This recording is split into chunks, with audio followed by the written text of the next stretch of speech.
alors tey dañuy wax ci li xew fële ca Burkina Faso Marcel yëf yi évolué na boobu ba tey jii. voilà yëf yi évolué na depuis dimanche notamment Cheikh Tidiane Diaw mu ngi ci dellusiwaat sànq di ñu ci jox tuuti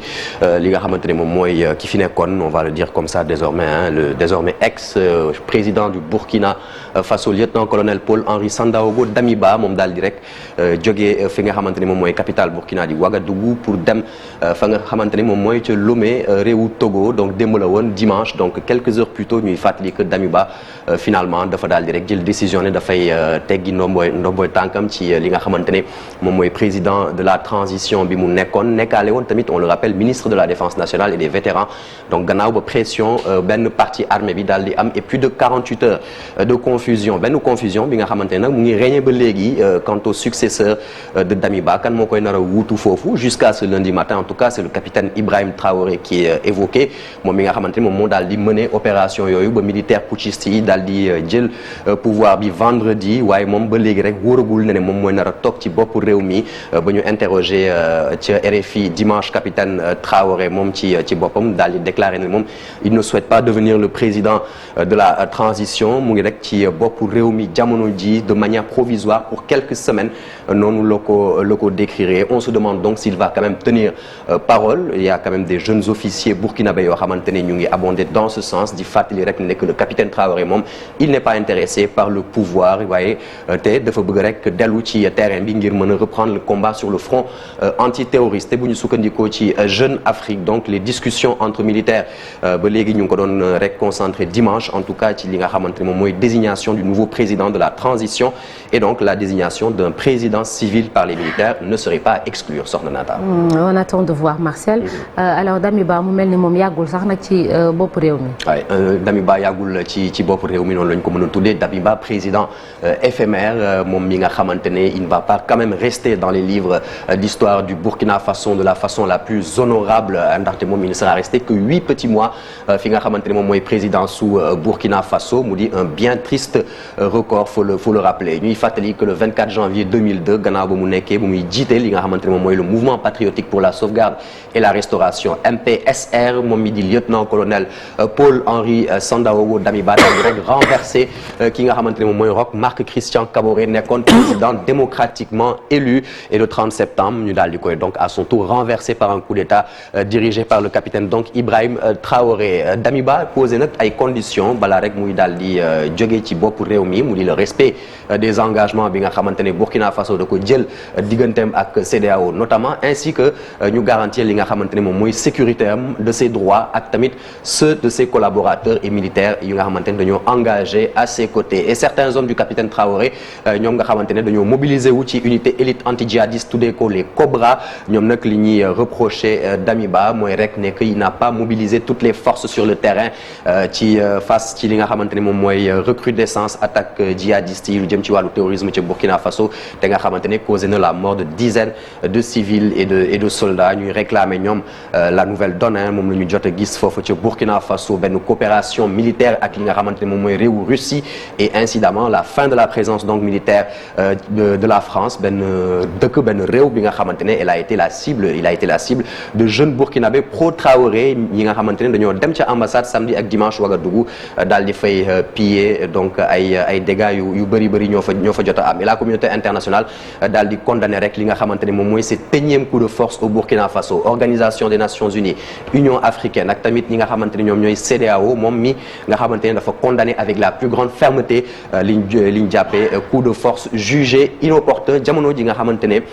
des progrès ont été réalisés pour un retour à l'ordre constitutionnel et c'était au plus tard le 1er juillet 2024 soxna Nata. junj nga ko léegi Marcel mu mel ni Burkina malheureusement min nañu coup d'état nag. Burkina min nañu coup d'état ndaxte depuis 1980 Burkina Faso daal di rek jànkonteel li nga xamante ne moom mooy juróom benn coup d'état réussi dont 2 en 8 mois donc dernier putschiste en date bi di Ibrahim Traoré moom nag ñu gis na ne que dafa am ay similitudes ay li nga xamante ne ko xaw a niroowaale ak un de ses célèbres prédécesseurs mi di Thomas Sankara on rappelle que Sankara et Ibrahim Traoré sont tous deux capitaines jamono ji ñuy jël en tout cas dañuy def seen i putsch Sankara ak Ibrahim Traoré ku ci nekk daal di perpétrer benn coup d'état à l'âge de 34 ans et puis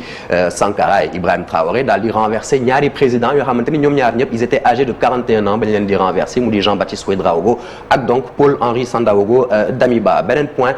bi ñu jàpp ne dafay indi rek ay similitudes diggante Sankara ak Traoré mooy que ku ci nekk ba seen prédécesseur di def coup d'état ndax on le rappelle Jean-Baptiste Ouédraogo moom dafay daal di yéeg au pouvoir ginnaaw benn coup d'état donc Thomas Sankara bokkoon ci ñi ko perpétré woon et donc Paul-Henri Sandaogo Damiba tamit ba muy yéeg di daaneel ki di Roch Marc Christian Kaboré et bien ki nga xamante ne moom mooy Ibrahim Traoré bokkoon na ci tamit donc reste à savoir si Ibrahim Traoré marquera l'histoire du pays autant que Thomas Sankara soxna Naata. Marcel léegi dañuy taxaw tuuti ci putsch yi ci Afrique ak ci àdduna bi. un petit rappel soxna Naata ndax li nga xamante ne moom mooy coup d'état bi ñu daal di réussir par le capitaine Traoré mu nekk ñu gis na ni c'est le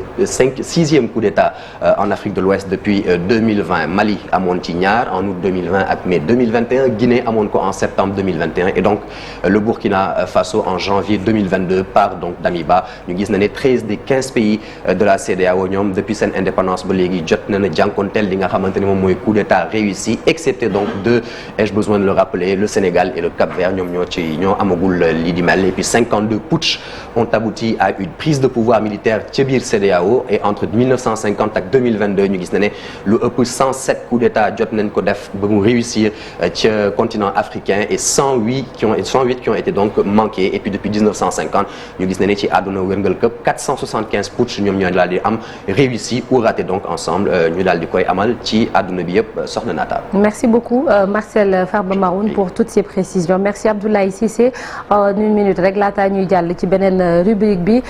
est-ce que xel dafa war a teey wala xel dafa war a dal ci li capitaine Traoré wax ci ginnaaw ba mu foqatee nguur gi ba noppi. xam nga ci coup d'état yi ci Burkina jusqu'ici li ñu ko doon réglé mooy entre les hommes de tenue. bii organisation faîtière yi presque ñoom ñoo ko réglé c'est-à-dire église bi sages yi ñoom ñoo obligé dugg ci pour bañ jaamarloo am entre militaires. loolu daf lay wan ni rek gis nga cycle coup d'état ça commence à être éculé parce que nit ñi finalement ay coup d'état day dem ba dafay ñàkk xorom bii gëm naa ne bu dul ci mujj ci Burkina Faso soreetuñu cycle boo xam ne dinañu xam ne militaires yi nag nañu des ci seen i caserne civils yi gérer le pouvoir politique gis nga ko bii bu dul sa organisation faîtière yi généraux yi ci seen bopp njëkkoon nañoo wax de wax ni ils en ont marre quand même que bon sous-gradés yi ñi nga xam ne ñoo leen féete suuf tout le temps di def ay actions yu mel nii c'est vrai que waxuñu ko pour jël jox ay commandement pour ne ñoom ñoo féete kaw ñi nga xam ne ñoom ñoo def coup yi mais vraiment mooy commencé di xaw a soof nit ñi te boo moytul nag lii moo ko nar a yàq boo ñu demee ba ñoom seen bopp bu ñu jëlee dañuy compter sur ay civils pour ñu def médiation pour indi parce que souvent bu militaire jëlee moom c'est par les armes qu'il s'impose mais finalement dañoo compter ci civils yi sax pour jouer la médiation pour que coup d'état bi mën a réussir je pense que c'est une bonne chose pour l'avenir du Burkina Faso militaires yi xam ni peut-être seen rôle du chaque fois di jël pouvoir bi. On l'espère bien merci beaucoup Abdoulaye Cissé ñu jàll léegi ci de quoi est-il le nom.